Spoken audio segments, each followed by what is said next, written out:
сразу с маслом нагрузку переключился. Сейчас мы жасал полный атак и жүргізіп отырмыз. Алмаз Болатұлы бір ескерту айтайын. Көрнекі ақпарат мемлекеттік тілде жоқ. Бұл замечательный ескерту. Жарай ма?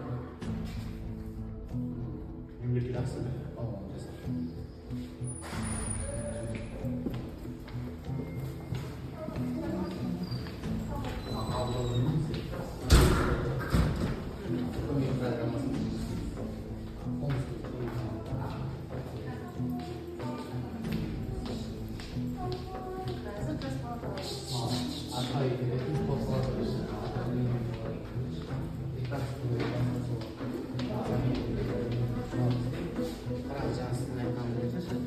Система бар ғой қазір.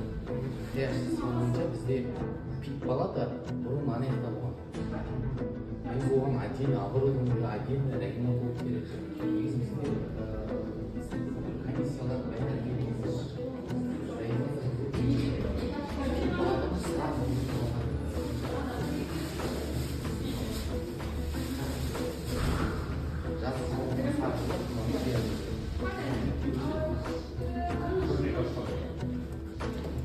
мемлекеттік жарай ма?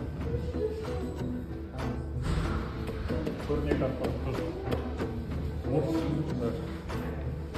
қазақстанның